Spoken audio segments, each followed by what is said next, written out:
Which one?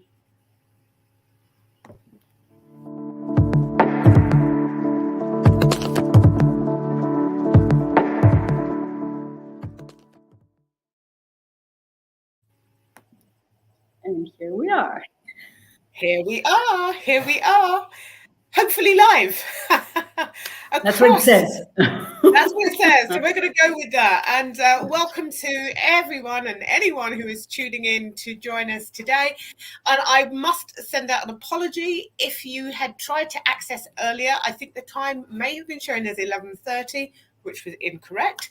Another tech job, what can I tell you? But it is 12:30, and it will always be 12:30 when we have these live. So if ever you see a post and you see a different time, please feel free to reach out and say, I think you got the wrong time showing on your on your event. Always going to be 12:30, but we're here. Well, Evie, great to see you as always. You too, Yvonne. Always a pleasure. Oh my goodness. So it's fun. I have to say, first of all, that Evie and I's relationship goes back way back, but it's just so much fun and it's so joyful to be able to do something with someone who you know and trust and who you have a really kind of special relationship with. It's really joyful. So I feel really blessed that we get to do this together.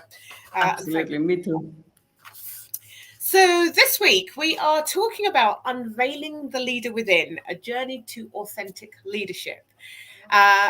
This for me is such a I don't know, I want to say a bit of a minefield when we start talking about leadership, because so many things come up for me, and I'm currently on a leadership course. I will talk a little bit about that.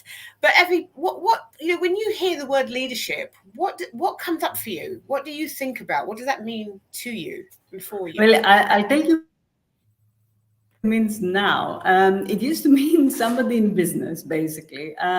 For me, a leader was somebody that was leading a business. And I think a lot of people have this misconception, even to this day. However, as we progressed, I think as, we continue doing the work that we do, we realize that leadership is for anyone, and it is the way we show up in life, whether it is our personal or professional life. And the beauty of actually taking control of who we are and how we show up for ourselves and others. And I think it is really important to acknowledge each one of us, or like ourselves, as leaders of our own lives. So yeah, that's what it is for me. And I think that it is this empowering sense that it doesn't matter what I do, but I am a leader. Yeah. Doesn't matter what I do, but I am a leader. There you go. There's one to take away. I like that. And I think for a bit like yourself, Evie, for me, when I, even till quite recently, even when I heard the word leadership, not the word leadership that caused the friction in me. It was the type of leadership that I was seeing that was perhaps causing the friction in me. And I need point no further than perhaps members of parliament, but I'm going to stop right at that point, and I'm not going to go down that road. But also just thinking about leadership and thinking of it as, leadership is all about corporate, it's all about aggression, it's all about power, it's all about ego. There are some really, all of those things are quite tied into what leadership is or was. I like to think was, and I always think that just doesn't sit with me. I don't want any part of that. If that's what leadership is, if that's what it looks like and feels like, then I'm rejecting that, because that is not who I am, nor is it who I wish to be or how I wish to show up. But of course, as we grow, like you said, and you start to explore, leadership isn't, whilst there may be some very specific things that are the same throughout leadership, it's not one size fits all either. And even if you look on LinkedIn, there's authentic leadership, there's empathetic leadership, there's all these other terms that are coming up. with the word leadership, right? And in fact, I think I posted yesterday about being a joyful leader, because my essence, who I am at the center of me, is joy. And therefore, my leadership is all about being a joyful leader. That's who I am. And that's what I bring into my work also, and into my relationships, because leadership is all about, bringing people together. And having a direction and a way to go.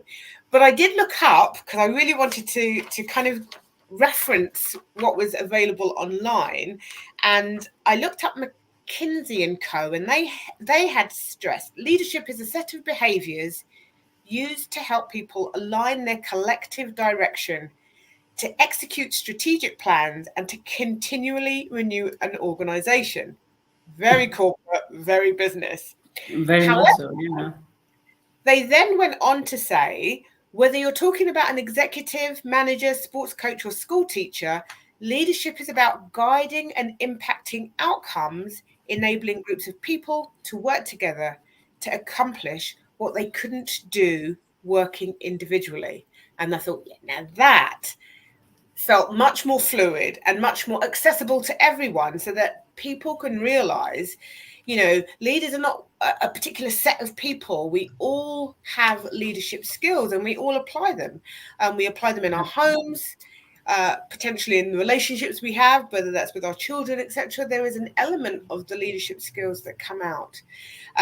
So I just kind of wanted to use that, because I think there is this real formal leadership that we kind of look at. And I think when I went to an event recently, they called it like the hero leadership, where you're seen to be the one who does everything, and you're wonderful and brilliant, and don't worry about the 200 people behind you who have actually been doing all the work. So Okay, great. yeah. And actually realizing that times have changed and times are changing, and actually how are we showing up as being leaders now? What does that look like for us now? Well, I think you did mention, sorry for interrupting you, but like the fact that we are now hearing language like empathy, like joy, like all these wonderful words with leadership, that says it all about where we are heading with this type of ideas. So yeah, I just want to put that. Yeah, no, and for me, to me, that's a really positive. That's a positive thing, not simply because it makes it more accessible, but because what we're encouraging, or what I believe that is encouraging, is for people to really be who they are at their essence, and bring that into the way that they support and guide and shine in the world, in whatever it is that they're doing. And I think that is important, as opposed to, you need to be this, and this. And if you're not that, then you're not a leader. Does everybody want to lead? Probably not. And that's okay. But for those who do, to know that they can, I think is really key. And I guess for me, just in terms of the program that I'm on at the moment, so it's all about we're using a holistic leadership model. It's very much based on nature. No surprises there. It's called Leading for Good. It's run by an absolutely brilliant woman called Nikki Davey, who I love and respect deeply. And the work that she does is really about how we use our, and I'm just looking over here because I've got some information here, so how we use our wisdom, vision, compassion, and courage, how they're kind of like 4 different elements that align with elements in nature, and how we can bring all of those into how we lead. And her model is really about leading for good. So, and for me, when we talk about leading for good, that speaks very much into people and planet to me, and of course, yes, in business as well. But yeah, how do we take those holistic elements of being a leader and apply them in our businesses, whether it is a corporate business or as an individual? What does that actually look like? Are there any leadership models that you follow, or that you've seen, that have resonated with you, Evie? Well, funny enough, the usually the best leaders are the ones that don't really want it to be leaders, or they don't really identify as leaders. It's because naturally they are givers, and usually when you are at this state of mind, you really want the community to thrive, and that's why you're leading so well, whether put that Choose to or name on not. it or not. I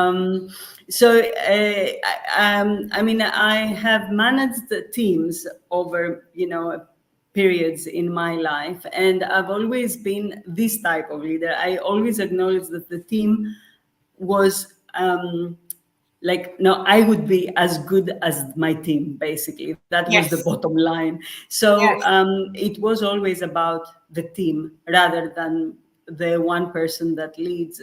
The one person that leads is, like, as far as I was concerned, within those roles, was more like the facilitator, the one that holds the light over the others, that they yeah, can show their brilliance. yeah, And to me, that is the kind of leaders that I resonate with. Um, and of course, there are so many different models of leadership, and we have heard, especially in the corporate world. But I think all this nowadays, because of maybe it is, like, we can see it like this because of the work that we do, or where we direct our own energies, but yes, things are changing, even in the corporate world, I think.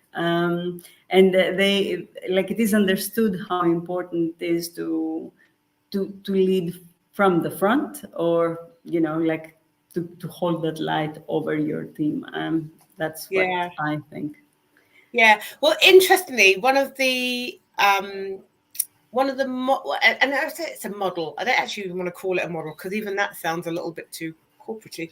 But one of the lessons that I've learned from being on the program that I'm currently on is the wisdom of wolves. Now, I found this absolutely intriguing because I think for the best part, when we think about wolves, and I'm not saying that we think about them on a daily basis because I don't, but when we think about wolves, there's always like there's the leader of the pack, and everyone just gets in line and follows the leader. But the reality is that is not how wolves pack actually Okay. work. So yes, there is a leader, if you like, of the pack, but every wolf in the pack has a skill set, or has something very unique about what they do. And so when their services are required, they become the leader, Wow. and the Okay. and the overall leader is really there to hold that space, a bit like you were saying, hold the light, hold the space, make sure that everybody remains united, um, and gets behind the person who is leading in that moment. And I loved that, because I think for me, when I was translating that, I was like, well, that is absolutely the that's the way that I like to think that I lead. But what I loved about it is that, because when you have a team of people, everybody has unique skill sets. Um, Absolutely. and actually, we absolutely, as leaders, want each of those people to flourish and shine in the thing that they're best at. And actually be able to say, listen, when we need to do this person has got this down to an art. Let's get behind that person and support them, and understand and trust, because trust comes up in the whole wolf pack, that they know what is the right thing in this situation.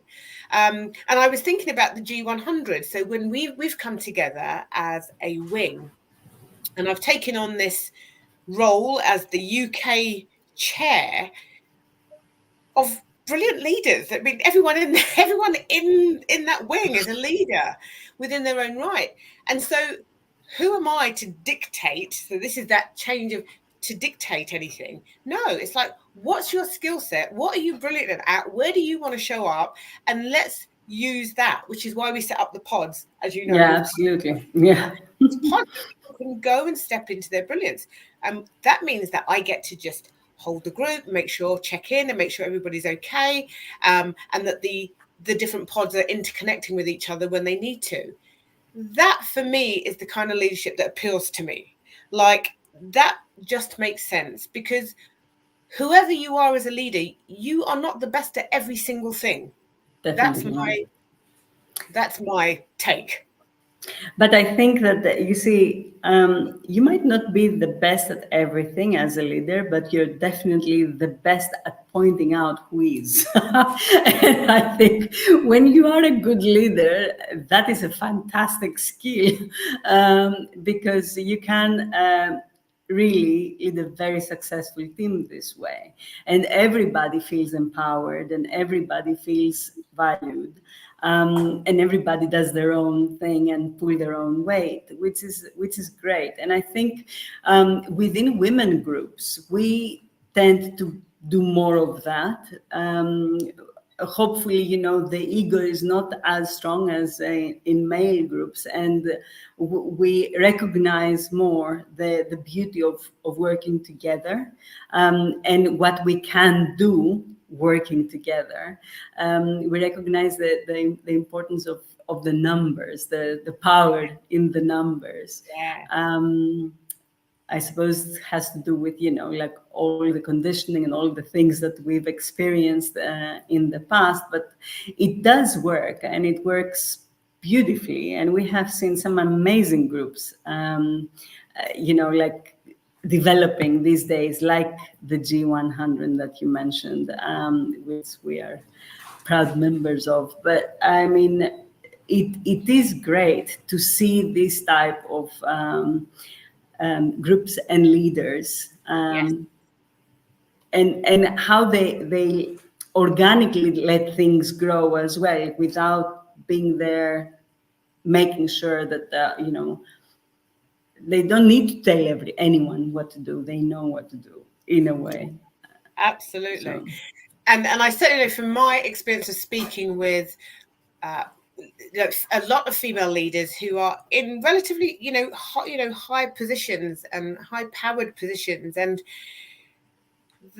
how exhausted they feel of trying to be like their male counterparts, or feeling that they have to model that in order to be seen, to be heard. Well, if I'm not doing that like my male counterparts, then I'm dismissed, or I'm silenced. So I have to get up and I have to be hard, and I'm hoping that we are moving away from that, and that becomes less of a, I have to change everything about who I am in order to get to where I want to get to. Because where is the joy in that? If you literally have to put everything about who you are aside in order to do the work that you want to do, or, be in that position, that has just got to be mightily uncomfortable, um, and I would imagine stressful, because how sustainable can this be? I mean, how far from your own values can you work, and for how long? Um, oh my goodness, yeah. And it's that's the word, right? scary. It's shifting away every day from your values, and then wondering why you're so stressed, wondering why you feel so empty, wondering why there is this constant internal battle and pain, um, because you're feeling like, well, I've got to do this in order to get that, and even though that's not what I want and who I am, it's necessary. And so I get part of this conversation is really about challenging that, and just saying, if you feel like that's where you're at, it's time to really kind of step back and really question what you're doing and why you're doing it. And if you go back to the center of yourself, your essence and your values and what's important, how far away have you come from those things, and how far are you willing to go away, um, and what's going to take to bring you back. Absolutely. And how will that work? Because I mean, the bottom line is not just us as women to replacing men in their, positions, or wherever they are, is about creating our own realities within I don't know, within the world, I suppose, like something that aligns with us. It's not like about fitting in a male dominated place. It's about creating something feminine within that, and eventually shifting the narrative altogether, and each one of us to have the right, depending on how we identify, to be the leader that we want to be, or to be like the employee or the manager or whatever, the director that we want to be, and not what is dictated for us. Because that dichotomy of like, I'm here when I'm working, I'm here when I'm home, it really cannot be sustainable. And no wonder we have so much mental health issues within these groups of women, and so much stress and health problems, and I mean so many other things that we have seen. Absolutely. Well, yeah, to the point of, and I do, and I'll just touch on this because it's something that came up on LinkedIn and it really stuck with me. Was and I can't remember the woman's name, in a very senior position, had to work really like in the trenches as part of her role. And the thing is, nobody seemed to notice the state that she was in. Sadly she took her own life. So I'm that's like a whole other conversation and for another day. But this is what happens, or this is what is possible, or what could happen if we keep on moving away from who we truly are. And like you said, this is not about stepping into the men's world to take over from men. This is about harmony, yin yang. We need male energy 100%. We need Absolutely. 100%. We need the harmony, we need the balance. So when we're coming in, we want to be coming in as ourselves, so that we can create. If we start trying to step into the same mold, how have we changed anything? How have we Correct. created any balance? We haven't. We've just adopted a set of stuff that doesn't bring us joy, but yes, it pays the bill. Well, okay, but I'd like to think that life is more than that. And actually, that uniqueness that you have within you, that essence that is within you, is the bit that needs to come into the role. That's the bit, right, that needs to Absolutely. be utilized so that we can have this different experience. That's how I feel about it. Yeah, it is, it does make sense. I mean, in this world and day and age that we're talking about, multiculturalism, we are talking about the beauty of the difference in essence. We cannot possibly just want to be the same with whatever there was. We want to change things. We want to shake things, not in a bad way. We just want to, as you said, put our own, I don't know, you call it our own print in the whole, the role that we are taking over. And when you do that, going back to what you were saying, you will bring joy in it, because I'm sure a lot of women, especially women that have fought really hard to be in these really amazing roles and really strong roles, they are there because they really wanted to make a difference. And, there isn't anything worse than reaching that goal and realizing, oh, you know what? Yes, you are successful externally, but inside you're feeling like you cannot really make a difference, because if you shake the boat, that's it. You're going to lose your footing, and that's it. You're not going to be in this role. And that's why we need to, hopefully bring this narrative to the women, give them or allow them we say, give yourself permission to be who you are in that dream that you have. Don't shape your dream because you found yourself in a position that, it's uneasy to change things. Yeah. And I think even in the past year, some of the conversations we've been involved in, some of the trainings that we've been on, there have been so many of those women who have stepped away from their corporate roles, etc., because they got so lost in the thick of everything. A little bit like feeling that they sold their soul to the devil type feeling. It was just, they felt so disjointed that they came out of it completely to do something completely different.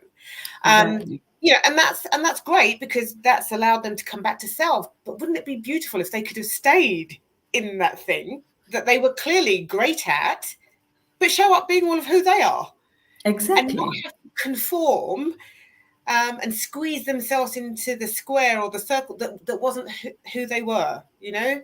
And I guess that's a big, maybe that's a big change that needs to happen, because I think even now, looking at with the new government and what they've done, and that 45% of, you know, that leadership is female, which I think is amazing. But there's been a lot, apparently, I've not seen it because I've not really been looking on socials deeply. There's been a lot of pushback and a lot of the kind of misogynistic stuff that comes up whenever there's lots of women in the room, which is kind of sad, right? That stuff is still coming up, because really what I see when I look at that room is now you have a really good balance of feminine and masculine, and that by coming together respectfully, and appreciating each other and what each other brings to the dynamics, you could create something fantastic. You have the Absolutely. potential to do something that looks different and feels different and gets a better outcome than what we've previously had. Again, that's a personal view, but that's what when I look and see that room, that's what I'm seeing.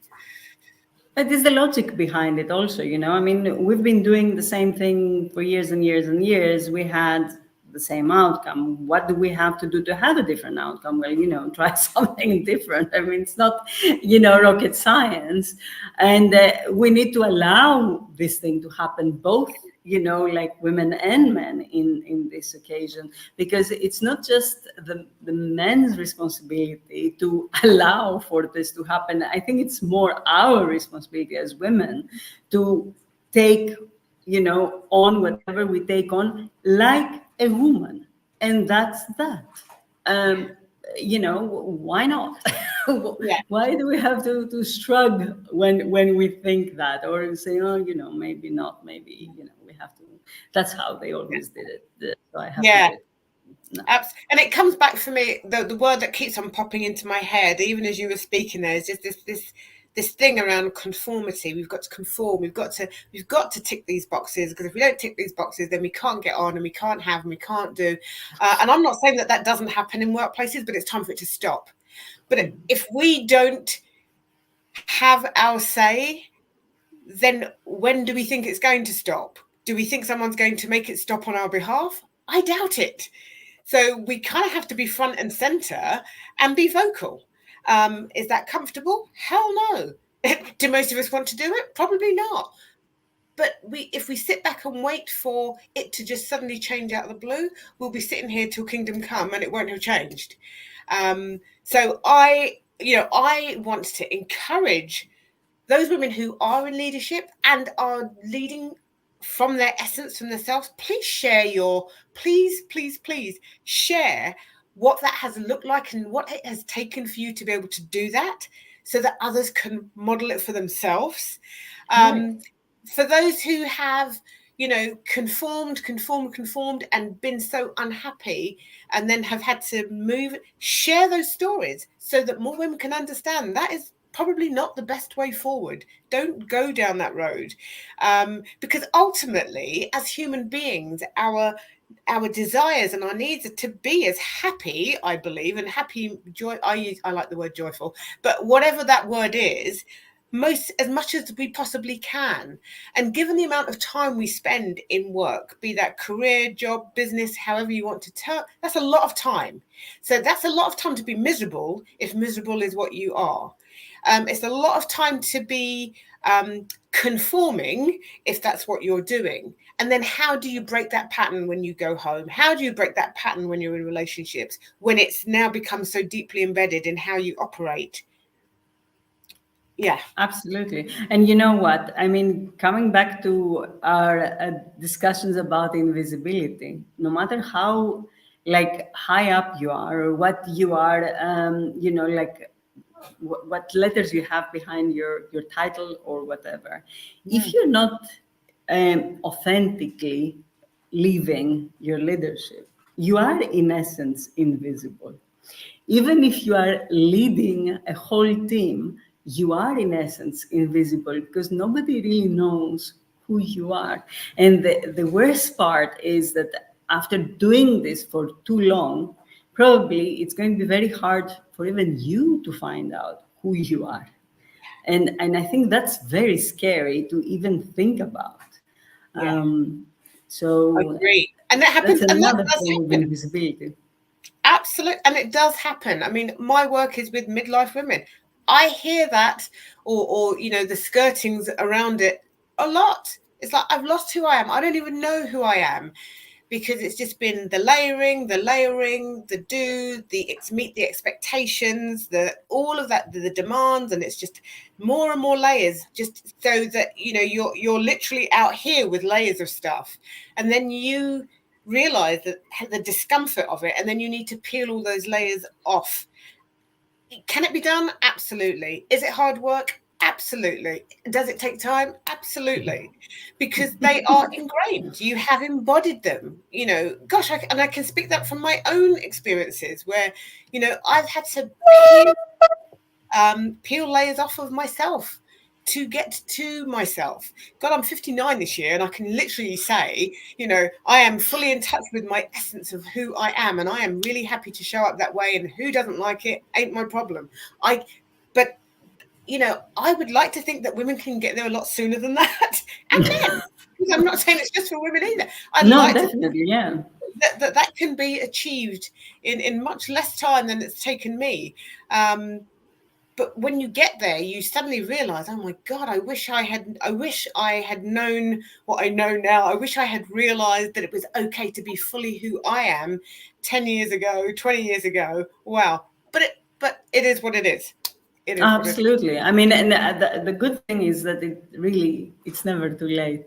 And I think that even getting to that stage, you are one of the few people that do, because it takes so much self-work to get there. We are unfortunately so much conditioned by our circumstances, our backgrounds, our cultures, our everything in our lives, and it is hard. I mean, I work with women that they are trying to redefine themselves. So I completely hear what you're saying, and it is usually around our age, like in their 50s, that these lights come on, and you're like, oh, for goodness sake, when am I going to start living now as me?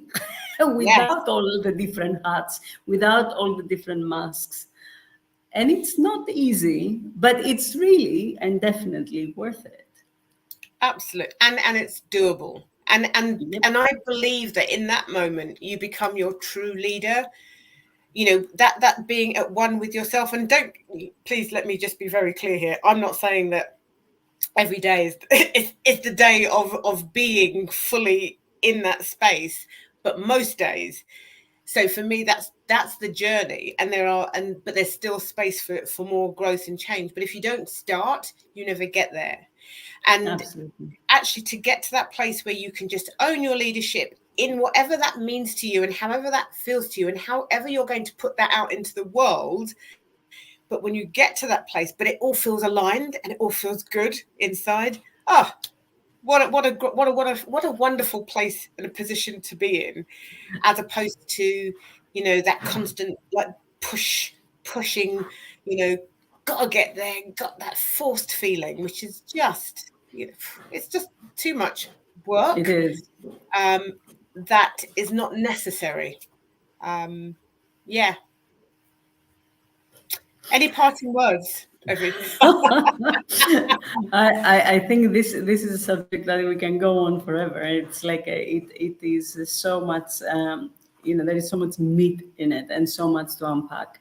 But the only thing that I say is yeah, give yourself permission to be, and like embrace the leader that you are, because definitely somebody needs your guidance, or you need to show somebody in your life that it can be done, and that is important too. Yeah, I love that. I mean, be the torch for somebody else, for goodness sakes. And that's why I think story sharing is so important. So for those who have been able to get from the invisible to visible their way, please share that. We all need to hear that. We all need to have that inspiration and know that it's possible. For those who've been stuck in invisibility, in high level positions, also, share that, because how, as you look at it, how did that come to be, and how do you feel about that? This is the richness of sharing, and the more that we can take away from other people's stories, and it's not about replicating other people's, but it's hearing them and getting those different perspectives. It can often just jolt us into action or inspire us, and let us realize that, yeah, actually I do want to show up as much as humanly possible, being all of who I am, and as long as I'm happy with that, as long as I'm accepting of that, what will be will be. Some will love it, Absolutely. some will hate it, some won't care. It's all good. Yeah, definitely, 100%. And actually, that's going to be my parting note, because I went to a conference years ago, and it was, I'm sure it was Janet Street Porter who said, which she was talking about, women and this need to be liked, and she said, look, the reality is 33% of the people you meet will like you. They'll think you're wonderful. They'll think you're brilliant. They'll think you're great.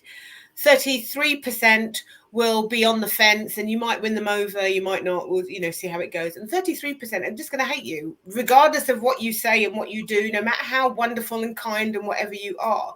So why would you get hooked into and worried about those 33% when you've got 33% on side and potentially some more in the middle? Why do you waste your time and energy trying to pull those all in? And that always stayed with me, because I thought, you know what, absolutely right. We're not here to please every single person, No. but we are here to be all of who we are. And that is my parting word today. And I think I'm going to leave you with that, because that's a fantastic, fantastic way to close this today. Until next Thursday. Until next Thursday. Listen, if you've been listening in, hope you've enjoyed it. And yes, do leave comments. Any thoughts, any stories, anything that you want to share, please, please, please, always welcome. And we look forward to connecting with you next week. Yeah. Thank you so much. Thank you.